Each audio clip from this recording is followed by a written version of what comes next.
Hello, everyone. This is Cincinnati Man. How y'all doing? My sister's here. You see the smoke going, there's a little incense going. See the green screen in my eyes. You want me to go again? You want to do another take so you can get yourself together? No, I'm good. Okay, you want to wave in the camera? My sister is back. We're talking about On the Waterfront. She has me watching a series of movies that are from the 1950s and 60s, 40s. What is it? Yeah, What it was range just would you say? 50s, 60s. It was random. Because that's your era. Yes. That's your era. Like just like what you do. You read the autobiography of Michael X and JFK, and did you read Marilyn Monroe? Can't remember if you did. Yeah. Yeah. I was a huge fan of her. Not so much now. I mean, I still like her, but kind of wore off. Mm-hmm. So, this is your show. What would you? I mean, when did you first watch On the Waterfront? What was it on AMC or something like that? I mean, what happened where you was probably like, TCM, the Turner Classic Movie Channel. Mm-hmm. They show all old movies all day, every day. And I probably watched it then, probably like 10, 15 years ago. Would you watch it over when you were grandma's? I think I did. Okay. That's who got me started into watching older movies. Is that is Marlon Brando one of your favorite? Yes, Marlon Brando, James Dean, Marilyn, sorta. Okay. So so that's one of your favorite movies on the Waterfront, 1959, 54. Sorry, 54. I just like Marlon Brando, so majority of his movies I will watch. That is one of my favorites, and then A Streetcar Named Desire, which I forgot to add onto the list. It's added.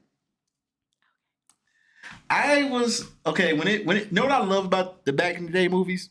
Mm-hmm. When they open up with all the credits in the beginning. Yeah, I prefer that because you really take the time. You really take the time to read who's on it instead of where it just shows up a little at the sensitive. end. Like no, like you know how in the movie they show like little this and little that, and you're like, you're like, what was that? What did I miss? Oh, and I like the whole from the top to bottom show up. Yeah.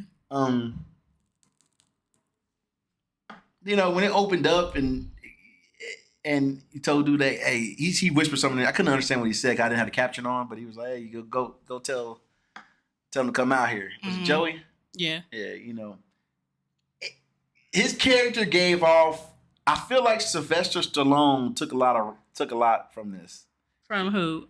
From Marlon? This character. Think about it. Rocky. You ever seen a Rocky movie? You never seen a?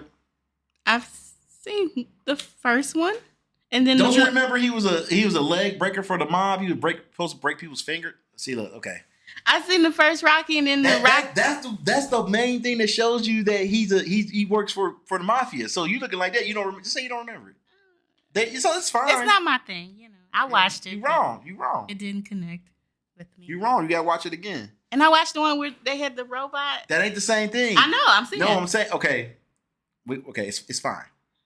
It is very. Now you got to go back and watch Rocky because it's very comparable to how he acts. Yeah. Not all there, a goon.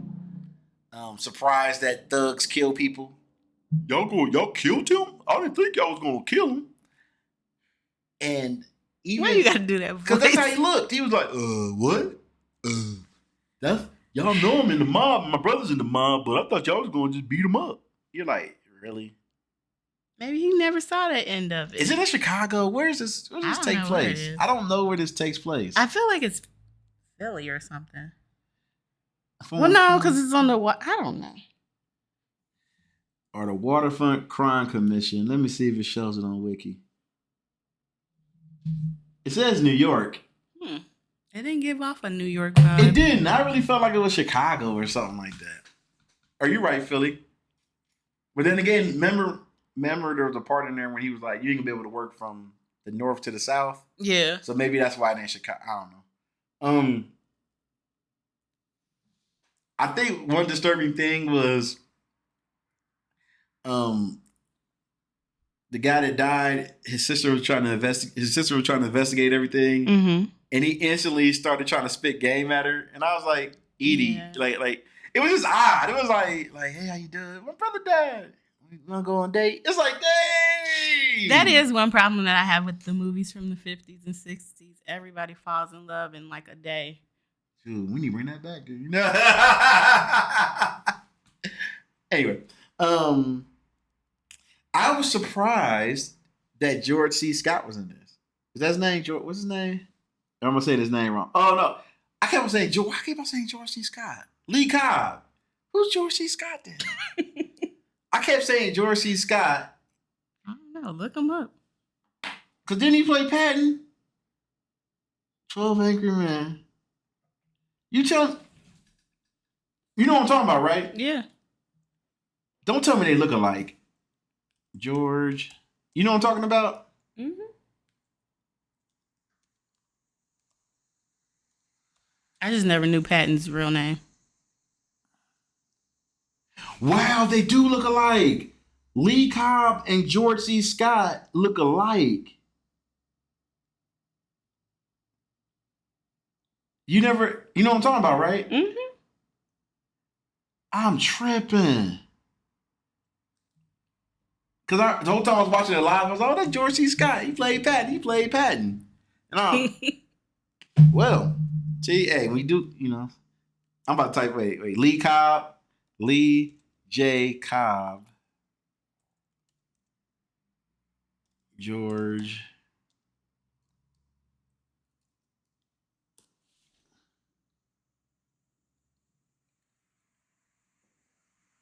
Yeah, people think somebody thought he was in The Exorcist, and it was actually the other guy. The Exorcist is never mind. So, I mean, this is your movie. What do you want to know? I mean, how did what sticks out to you in this movie? Like you were the one that got me on this movie adventure where I gotta watch all these 1950s and 60s. What do you want to know? Guess what she wants to know, ladies and gentlemen? Did I like it? That's all she want to know. She don't want to know no details. She want to know what I thought about the plot. I do want to know how you viewed Marlon's acting, and well, everybody else's but Marlon. I didn't have a problem with anybody's acting. When I was watching it, I'll say this. I enjoyed the movie a lot. I was surprised from the death from the beginning of it. Mm-hmm. I was surprised there was blood in it. I didn't know 1950s got down like that. Yeah, it's a lot of movies that start off with killings. But I'm thinking like, oh, it's blood. But they probably was like, well, it's black and white. You really can't see it, so whatever. And it was just blood everywhere. I'm like, this is weird. I couldn't tell what year it was. I'm guessing 1930. That's another. I had a problem. I couldn't tell what year it was. Mm-hmm. It wasn't 1950s. It was made in 1954, but you could tell clearly it was like maybe the 1930s, maybe.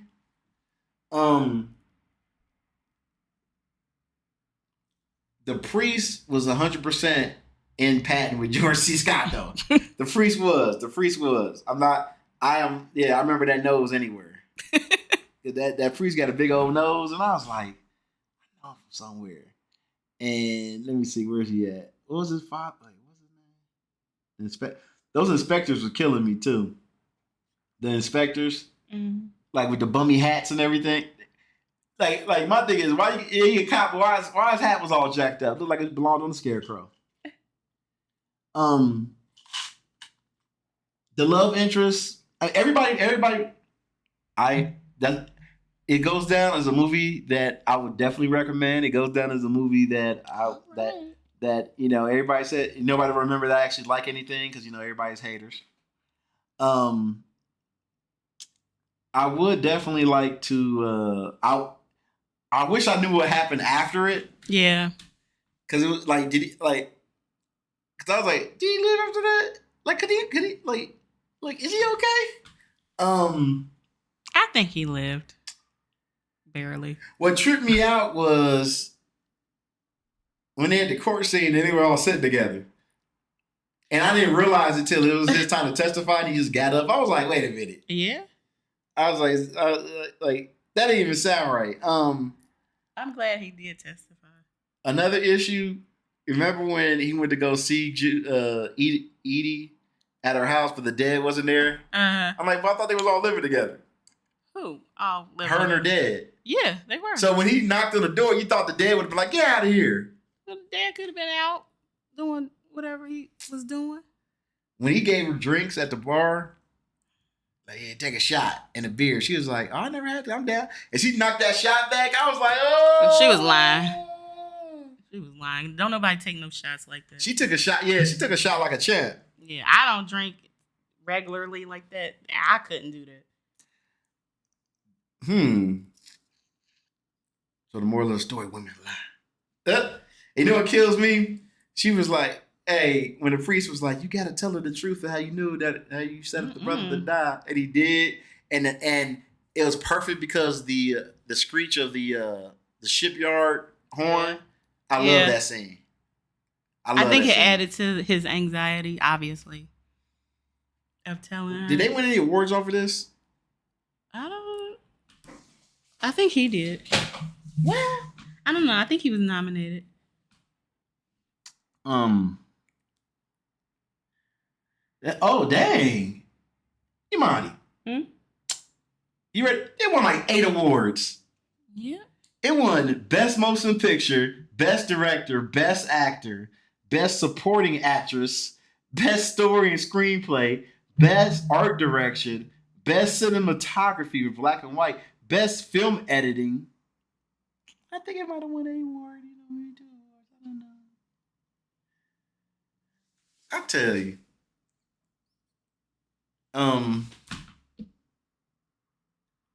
I don't know what else to add to this. Like when I watched it, I was enthralled the whole time. Good. And then the site that I watched it on froze. It took like 5 minutes to recover or whatever. That was my first that was literally my first ever young Marlon Brando movie. I've never seen a Marlon Brando movie. Watch A Streetcar Named Desire. I'm telling you. I'm stopping you at 10 movies. Well, I want to redo my list then. Yeah, I'm stopped. Look. We need to get you together. When they it was tight. It was tight. It's what was interesting is there's some movies where you'd be like, well, where's this at? Where's that? My only problem with Dad wasn't around. Yeah. Other than that, it was localized. It was about this community. And it was a community of like different types of people though. It wasn't like all like there's an Italian mob, but it was Irish in there. Yeah. And there was like 3 black people in it. I was shocked. The black dude with the bald head, and they had a black guy here and there in the crowd. I was like, what? I was mad at the end when they let him get his ass whooped, and then they decide, like, when he was about to die, they was like, okay, well. It was like... Yeah. That was a little too much. Nobody interjected or anything. Look, let me tell you, as somebody... as somebody who has, in the past, stood up for workers' rights, I said to myself, like, look, I've literally been at jobs where I've stood up to work bullies. You know, people that can get away with it because they're doing something to intimidate you at work, but not enough. And it's like, this is BS.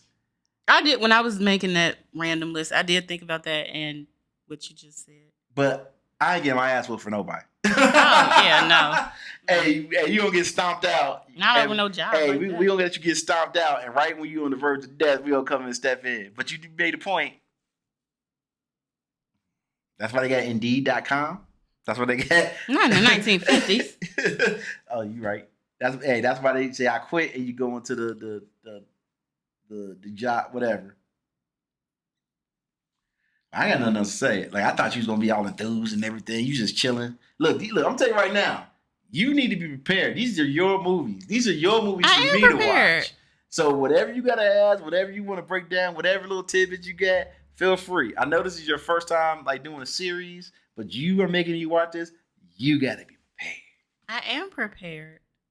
What you got? Anything else you gotta say for the movie? No.